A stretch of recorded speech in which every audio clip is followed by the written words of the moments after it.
Hi, I'm Mark Edmondson. I'm the Chief Development and Community Engagement Officer for the Great West Division of the American Cancer Society. I'm so excited to be able to do this video for the staff who are out there working very hard. And I kind of wanted to use this video as a chance to really tell you what we do as an organization, how you can talk to your communities, your volunteers, your donors about what we do in their community, as well as what we do nationally, which I think is critically important. First thing I want to do is thank you. You guys are out there working hard. Another tough year, and I appreciate all the work you're doing. The executive leadership team really does appreciate all your hard work and know that it's tough work, but it's very rewarding. And I know being out in the community for me was one of the things that made the job the most fun. I love being out in the community. I love working with my volunteers, and I love making new connections for the American Cancer Society. One thing I'd love to talk to you about is I know you get a lot of questions on kind of how our money's spent, and even more so the battle between local dollars and national dollars. And many times people think, wow, if it's not going local, it's not going to help people in my community. And I really want to talk about that, and I want you as an ACS staff member to be able to talk about that with confidence and comfort in your communities as well. If we look at ACS, as you know, the American Cancer Society's official sponsor of birthdays. And what that does is it means that we fight cancer of all types with the goal of saving more lives from cancer and creating more birthdays for people. So I think that's one key point, is we fight cancer, we fight all types of cancer, not just one disease specific. It's one really critical, important point of the American Cancer Society. And even those disease-specific organizations that we do partner with and that do work in our communities as well, we tend to fund more research and more programs than they do as well. So know that we're a very powerful organization on the national front. When I talk about disease, I think it's really critical to mention that fighting a disease and only giving local dollars are two pieces that I think you'll want you to be able to talk through as an American Cancer Society staff member. Fighting disease requires several pieces. It requires fighting cancer. For cancer, it requires fighting it on all fronts. It comes from if we know information about the disease, we can tell people how to prevent it. If we know information about the disease, and we have early detection tests available, by being detected early, then we're able to save more lives from cancer. Also, for any disease, there's the patient point. Once someone gets a disease, cancer, heart disease, diabetes, whatever it might be, once someone gets that disease, there needs to be local services, support for them and their family members and caregivers. And then the other piece of fighting any disease is research. Any organization to fight any disease well needs to do all these pieces: prevention information, early detection, local services for patients, and research program. All those pieces are critical to fight any disease. If you looked at just an initiative like the homeless and a local homeless organization, very different than fighting a disease. Local homeless organizations, probably a gift locally is going to do the most good. If gifts locally only support local patients for any disease, then those gifts will always be going to support local patients because there's no funding for research, and there will never be a change in always providing services for local patients. As an American Cancer Society staff member, it's critical that you're able to talk from the point that we as an organization do not just provide local services to local patients. We do it all because it takes doing it all to truly battle a disease like cancer. So if we look at our value proposition for our staff, as you're talking with your communities, we help people stay well, get well, find cures, and fight back. And I kind of want to talk to you today just about taking those pieces and then talking about what we do as an organization on all fronts: the local, the division, and the national level. So if we start off by looking at helping people stay well, staying well is truly our prevention and early detective initiatives. And there's really I've got a lot of pieces here behind this section because I feel like it's probably the least common knowledge of our staff out in the field of what do we really do when it comes to early detection and what do we really do when it comes to prevention. Many of those activities are based through national systematic activities. We have chosen long ago as an organization to work through systems. We used to do lunch and learns all the time in small corporations. Where I worked in West Texas, we called them yakkin' snacks.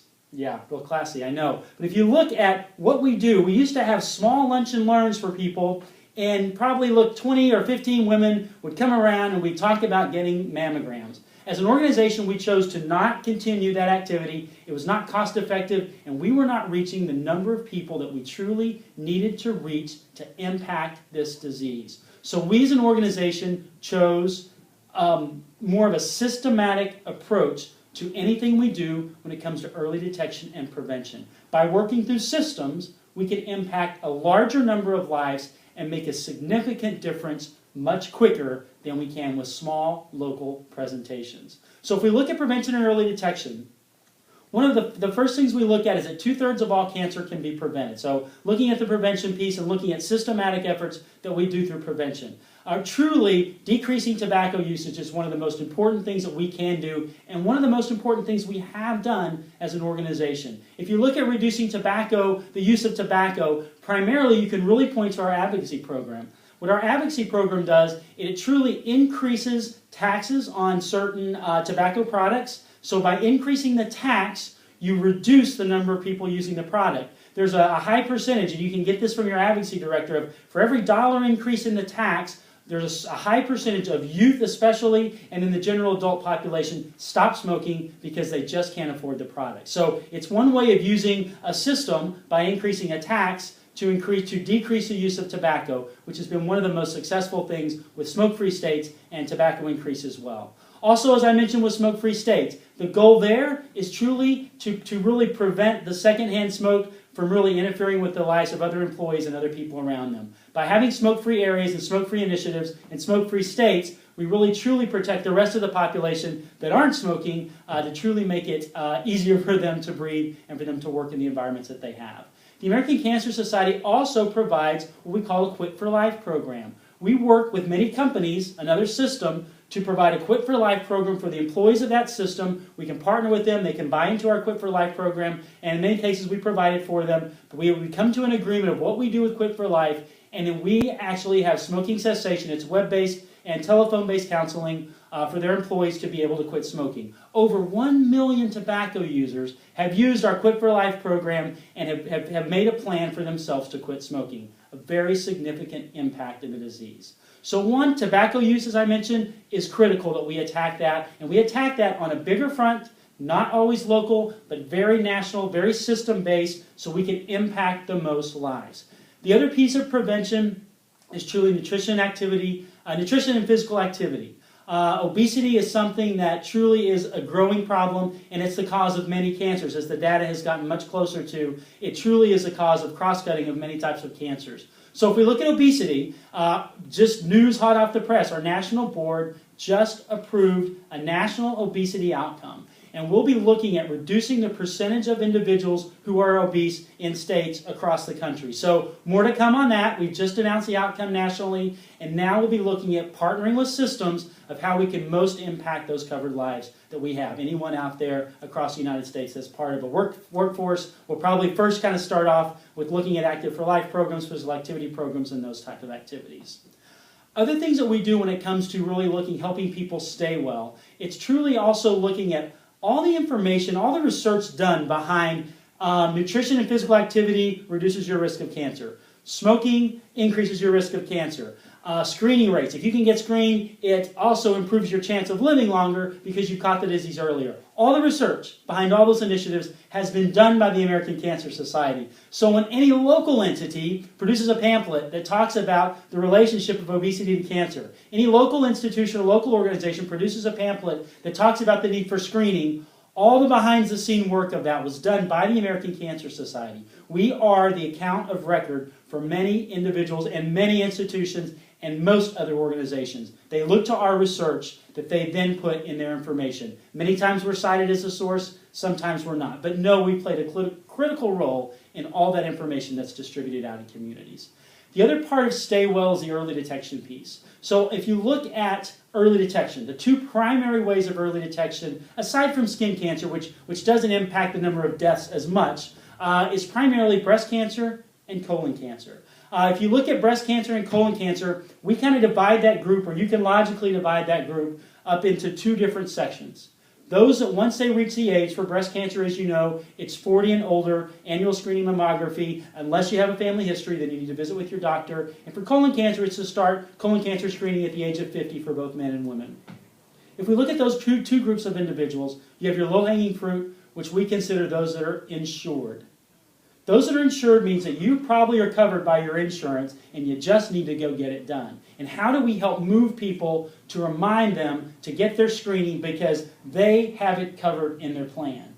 And then you have the other group of the population that might be uninsured or possibly even underserved. We have many people at companies now that just don't have insurance anymore, so I wouldn't necessarily consider them underserved. But then you have the extremely poor population that are truly underserved by most health services. So what the American Cancer Society does under the early detection piece for screening, one is our advocacy program, again, is really at the forefront of what we're doing here. Working through a system, and we do insurance mandates. We require states, in many cases, to buy into our insurance mandate to say that any insurance company offering services within those states must provide coverage or must provide an option for employees to provide coverage under breast screening or colorectal screening. So it needs to be offered as a part of an insurance plan.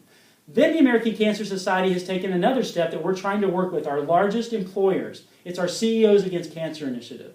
And our CEOs Against Cancer initiative, the goal is to engage CEOs from companies with a high number of employees. And not only number of employees, but covered lives within their health plan. And the American Cancer Society works with these CEOs. We get them to sign on. We work with them. We go in and we help analyze kind of their insurance coverage and make sure they have the most appropriate coverage for the population that they have that are their covered lives. So therefore, cancer can be diagnosed sooner and there's more of a healthy atmosphere for their employees.